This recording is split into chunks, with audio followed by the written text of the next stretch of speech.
사랑의 하나님, 오늘도 우리에게 새 날과 새 생명, 새 하루를 선물로 주시고 주님을 바라보며 이 하루를 시작하게 하시니 진심으로 감사드립니다. 누군가에겐 다시 없을 오늘이라는 선물을 주신 하나님께 더욱 감사함으로 이 하루를 시작하게 하시고 세월을 아끼며 살아가는 복된 이 한날 되도록 인도하여 주옵소서. 계속되는 아가서를 통해 사랑의 관계들을 돌아보게 하시니 참 감사합니다. 먼저 하나님과의 관계는 어떠한지를 돌아보길 원합니다. 주님이 문 밖에 서서 문을 두드리시는데 내 일이 바쁘다는 이유로 혹은 귀찮다는 이유로 주님을 문 밖에 세워두는 어리석은 우리의 모습은 아닌지요. 또한 사랑하라 주신 가족들과의 관계도 함께 돌아볼 때에 내 방식과 내 계획을 주장하며 상대를 길들이고 있는 우리의 모습은 아닌지요. 혹 너무 편하다는 이유로 함부로 여기고 있지는 않은지, 너무 바쁘다는 이유로 너무 소홀히 대하고 있지는 않은지요. 나가 만나게 하신 이웃들과의 관계도 함께 돌아봅니다. 내 만족과 유익만을 구하다가 멀어져만 가는 그런 관계들은 없는지요. 내 스타일에 맞지 않는다는 이유로, 내 수준에 걸맞지 않는다는 이유로 멀리하거나 험담하는 그러한 우리의 나쁜 모습은 없는지요. 주님, 세 계명을 너희에게 주노니 서로 사랑하라 말씀하셨건만 여전히 이기적인 우리들을, 여전히 세 계명과 상관없이 살아가는 우리들을 용서하여 주옵소서. 사랑 없는 우리를 불쌍히 여겨주시고 다시금 주님의 사랑을 배우게 하시며 사랑의 관계들을 다시 새롭게 재건해 나가는 사랑의 사도들 될 수 있도록 주님 우리를 변화시켜 주옵소서. 역대 가장 긴 장마가 끝이 나고 수많은 인명피해와 재산피해를 남겼습니다. 피해를 입은 모든 사람들을 불쌍히 여겨주시고 이겨낼 새 힘과 돕는 손길을 허락하여 주옵소서. 다시 확산되는 코로나로 인해 전국적으로 대유행이 될까 걱정하고 염려하는 요즘입니다. 특히 교회를 중심으로 확산되고 있다는 뉴스를 접할 때마다 더욱 가슴이 아파옵니다. 주님, 코로나의 위협 속에 신음하고 있는 전 세계를, 이 나라를 불쌍히 여겨 주옵소서. 하루속히 백신과 치료제가 개발될 수 있는 은혜를 허락하여 주시고 코로나의 시대를 지혜롭게 살아갈 수 있도록 분별력과 지혜를 허락하여 주옵소서. 코로나 속에서도 입시를 준비하는 수험생들과 그 가정들을 기억하여 주시고 주어진 상황에도 최선을 다할 수 있는 힘과 지혜를 허락하여 주옵소서. 또한 점점 더 좁아지는 취업의 문과 한치 앞을 예상할 수 없는 현실 속에 한숨이 깊어져만 가는 이 땅에 젊은이들도 있습니다. 위기의 시대, 위험과 기회가 공존하는 이 시대 속에서 새로운 기회를 준비하는 이 시대의 요셉들 될 수 있도록 그들의 삶을 주님께서 붙들어 주시옵소서. 나아가 계속되는 코로나로 인해 아이들을 데리고 육아와 교육까지 시켜야 하는 젊은 가정들도 있습니다. 또한 몸이 아픈 가족들을 돌보며 함께 지내야만 하는 그런 가정들도 있습니다.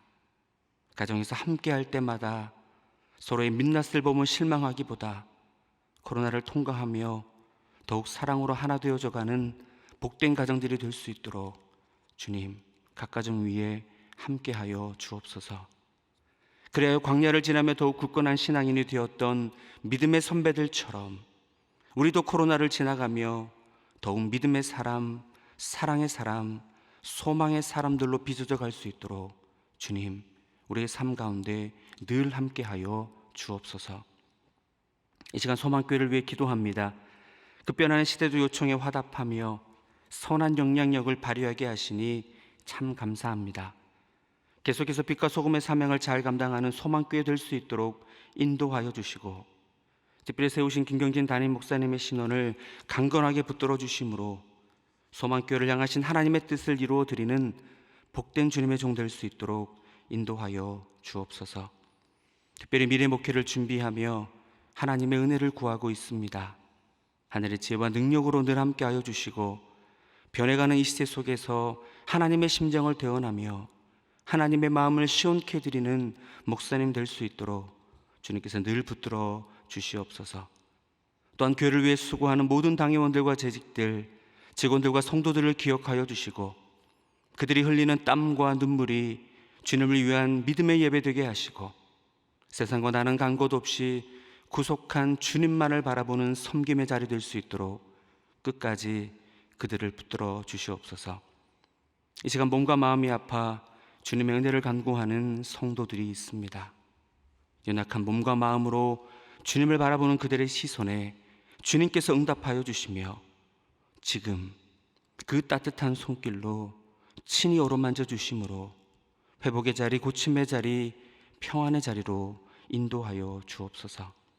그래야 병상에서의 시간이 오히려 하나님을 더욱 깊이 맛보는 시간, 여기까지 나를 도우셨다 새로운 신앙 고백을 드릴 수 있는 비옥한 시간 될 수 있도록 고통의 자리마다, 눈물의 자리마다, 아픔의 자리마다 함께하여 주옵소서. 이제 말씀 앞으로 나아갑니다. 오늘도 말씀하실 주님을 기대하오니 우리의 눈과 귀를 열어주시고 또 한 번 주님을 깊이 맛보는 은혜의 시간 될 수 있도록 역사하여 주옵소서. 우리의 영혼을 만지시고 고치시고 채우실 주님을 기대하옵고 사랑 그 자체이신 예수님의 이름으로 기도드리옵나이다. 아멘. 오늘 주시는 하나님의 말씀은 구약 성경 아가서 5장 9절에서 16절까지의 말씀입니다. 아가서 5장 9절에서 16절까지의 말씀, 제가 가진 성경 구약 964쪽에 있습니다.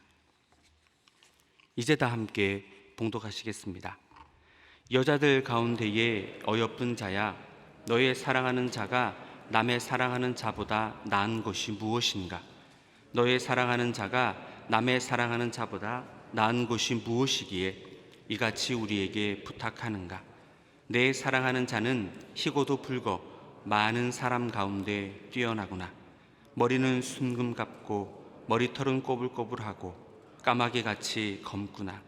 눈은 시냇가의 비둘기 같은데 우유로 씻은 듯하고 아름답게도 박혔구나. 뺨은 향기로운 꽃밭 같고 향기로운 풀언덕과도 같고 입술은 백합화 같고 모락의 뚝뚝 떨어지는구나. 손은 황옥을 물린 황금 노리개 같고 몸은 아로새긴 상아에 청옥을 입힌 듯 하구나.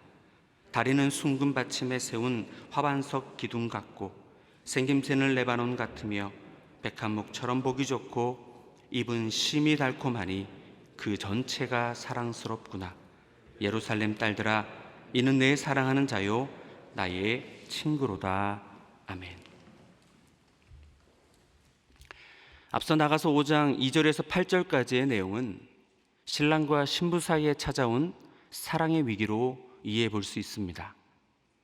그리고 오늘 보면 다음 장인 6장에 보면 호도동산에서 신랑과 신부가 만나서 화해하는 내용이 나타나고 있습니다. 따라서 오늘 본문의 위치는 그 화해가 어떻게 이루어지게 되었는지, 어떠한 과정을 통하여서 그 화해가 진행되고 있는지를 설명해 주는 그런 배경과도 같은 본문입니다. 실제로 오늘 본문의 대부분은 술람미 여인이 솔로몬에 대한 매력을 구체적으로 설명하는 것이 전부입니다. 10절에서 16절까지 머리끝에서 발끝까지 낱낱이 신랑의 매력을 설명하고 자신의 신랑이 얼마나 대단한 존재인지를 자랑하는 내용이 그 전부입니다. 간략하게 그 내용을 살펴본다면 10절에 얼굴은 희고 붉고 많은 사람 가운데 가장 뛰어난 얼굴이라고 말합니다. 여기서 희다는 것은 얼굴 색깔보다 선하고 깨끗하다는 뜻입니다. 그리고 붉다라는 것은 건강함을 나타냅니다. 그러니까 선하고 깨끗한 얼굴을 가지고 건강한 얼굴을 가진, 그래서 모든 사람들 중에 가장 뛰어난 얼굴이 자신이 사랑하는 남자의 얼굴이라고 자랑하고 있습니다. 또한 11절에 머리는 순금 같고 머리털은 까마귀같이 검다라고 묘사하고 있습니다. 머리가 순금 같다라는 것은 왕관을 쓰고 있는 모습을 묘사한 것이고 검고도 잘 다듬어진 머릿결은 까마귀로 묘사한 것입니다. 또 12절에 눈은 시냇가의 비둘기 같고 눈동자는 우유로 씻은 듯 아름답다라고 묘사하고 있습니다. 시냇가의 비둘기 같은 눈, 비둘기처럼 온화하고 유순한 그 따뜻한 눈을 강조한 표현이고, 눈동자도 우유로 씻은 듯 맑고 선하다라고 자랑하고 있는 것입니다. 또한 13절에 뺨은 향기로운 꽃밭 같고 입술은 모락의 즙이 뚝뚝 떨어지는 백합화 같다라고 말하며 뺨과 입술 그 자체가 향기롭다라고 감탄하고 있습니다. 나아가 14절의 손은 황금 노리개 같고 솔로몬의 몸은 아로새긴 상아에 청옷빛이 돈다라고 말합니다. 여기서 말하는 손은 팔까지 의미하는데요, 황금으로 만든 둥근 막대기 같다. 그리고 솔로몬의 몸은 희고도 푸른 혈관빛이 도는 건강한 몸이라고 자랑하고 있습니다. 나아가 15절에 다리는 화반석 기둥 같고 백향목 같다라고, 그리고 16절에 그 입은 달콤하다라고 고백하고 있습니다. 머리끝부터 발끝까지 묘사하고 있는 이 사랑의 언어들, 그리고 이 모든 이야기를 하고 난 후에 이렇게 정리합니다. 그 전체가 사랑스럽다. 연애 편지에서나 볼 수 있을 듯한 내용이 오늘 설교 본문의 전부입니다. 그렇다면 이렇게 신랑의 매력만을 설명하고 있는 오늘 본문을 통해 우리는 어떠한 신앙적 도전을 받을 수 있을까요? 먼저 본문에 구조적으로 발견할 수 있는 한 가지 교훈이 있습니다. 그것은 바로 사랑의 위기가 발생하여 화해의 자리로 나가기 위해서는 오늘 본문의 과정이 보여주는 것처럼 처음 가졌던 눈을 회복할 필요가 있다라는 것입니다. 다시 말해 사랑의 위기는 눈에서부터, 관점에서부터 시작될 수 있기에 서로를 바라보던 그 따뜻한 눈, 서로를 생각하던 그 눈이 이제 자신을 바라보고 자기중심적으로, 자기 이기적으로 변하기 시작하면서 사랑의 위기는 시작된다라는 것입니다. 예를 들어 볼까요? 5장 1절에 신랑이 계속해서 이렇게 이야기하죠. 내 누이, 내 신부, 내가, 내 동산, 나의 모략, 나의 꿀송이, 내 포도주, 내 우유, 나의 친구들이라고 계속해서 주어가 무엇입니까? 내가입니다. 또한 신부도 3절에서 6절까지 끊임없이 내가라고 반복하고 있습니다. 갈등이 시작되는 지점도 그렇죠. 내가 이 밤에 내가 이슬을 맞고 내가 땀 흘리며 내가 문을 두드리고 있는데, 내가 이렇게 열심을 다하고 있는데 어떻게 반응하지 않을 수 있을까? 또 술람미 여인도 마찬가지죠. 내가 옷을 벗고 내가 발을 씻고 누웠는데 내가 어찌 나갈 수 있겠느냐? 내가가 강조되면 사랑의 위기가 시작됨을 보게 됩니다. 서로를 바라보았던 그 따뜻한 눈이 사라지고 서로의 장점, 서로를 위했던 눈이 사라질 때, 자신을 더 생각하는 이기적 눈으로 바뀌게 될 때 사랑의 위기는 시작되게 된다라는 것입니다. 그렇다면 오늘 본문은 이 사랑의 위기를 어떻게 극복함을 보여주고 있습니까? 그 사랑의 눈을 다시금 회복하는 것입니다. 상대의 매력, 상대의 장점을 바라보고 상대를 향한 사랑의 눈을 회복하는 것입니다. 여러분, 누가복음 10장에 나오는 선한 사마리아인의 비유를 잘 알고 계실 것입니다. 강도 만난 자를 지나쳐간 3명의 부류가 있습니다. 제사장, 레위인, 사마리아인이 있습니다. 그런데 제사장과 레위인은 강도를 만난 사람을 보고 지나칩니다. 왜 그랬을까요? 자기를 먼저 생각했기 때문에 그렇습니다. 자신의 안위, 자신이 해야 될 일을 생각하며 그 자리를 지나갔습니다. 하지만 사마리아인은 그를 보고 어떻게 하였죠? 도와주기 이전에 먼저 한 단어가 나옵니다. 불쌍히 여겼다라고 합니다. 그렇습니다. 그를 보고, 그의 상황을 보고 그의 상황에 공감하며 그를 불쌍히 여겼던 것입니다. 그 차이가 생명을 살리는 결과를 낳게 되었다라고 예수님은 비유하고 계시는 것입니다. 그렇습니다. 상대를 불쌍히 여겨주는 눈, 상대의 입장에서 생각하는 상대의 장점과 매력을 바라볼 수 있는 그 눈이 사랑의 위기를 극복하게 할 뿐만 아니라 서로의 생명을 살리는 귀중한 도구가 된다는 것을 오늘 본문을 통해서 우리는 살펴볼 수 있는 것입니다. 그런데 오늘 본문은 이런 어떤 인간적인 차원에서의 지혜뿐만이 아니라 보다 더 궁극적인 신앙적 도전을 우리에게 주고 있습니다. 우리 9절 말씀을 다 함께 읽어보겠습니다. 시작. 여자들 가운데에 어여쁜 자야, 너의 사랑하는 자가 남의 사랑하는 자보다 나은 것이 무엇인가? 나은 것이 무엇이기에 이같이 우리에게 부탁하는가? 지금 이 이야기를 하는 자들은 예루살렘의 여인들로 보입니다. 아가서 1장에 언급됐던 예루살렘의 딸들과도 동일한 인물들로 보입니다. 이 예루살렘의 여인들이 술람미 여인을 향해 이렇게 말하죠. 여자들 가운데에 어여쁜 자야. 그런데 원어를 보면 최상급의 표현이 사용되고 있습니다. 그래서 직역해보면 여인들 가운데 가장 어여쁜 자라고 최고의 칭찬을 하고 있는 장면입니다. 그런데 아가서를 조금 유심히 살펴봤던 분들은 이 표현이 조금 낯설게 느껴지실 것입니다. 왜냐하면 분명 아가서 1장 5절에서 6절까지 이렇게 말하였거든요. 예루살렘 딸들아, 내가 비록 검으나 아름다우니 게달의 장막 같을지라도 솔로몬의 휘장과도 같구나. 내가 햇볕에 쬐어서 거무스름할지라도 흘겨보지 말 것은 내 어머니의 아들들이 나에게 놓아여 포도원 지기로 삼았습니다. 처음에 봤던 예루살렘의 딸들, 그 술람민 여인을 향해 검다라는 이유로 흘겨보았음을 유추해 볼 수 있습니다. 그런데 오늘 본문에서는 오히려 가장 어여쁜 자라고 최고의 칭찬을 하고 있습니다. 그렇다면 왜 이런 변화, 왜 이런 태세 전환, 왜 이런 칭찬이 나오게 된 것일까요? 예쁘지도 않는데 왕비가 되었기 때문에 정치적인 발언, 그런 아부를 한 것일까요? 그런데 이 부분에 있어서 많은 성경학자들은 이렇게 해석하고 있습니다. 왕의 사랑을 받음으로 점점 더 예뻐지게 되었다. 이러한 해석이 주는 신앙적 도전은 무엇입니까?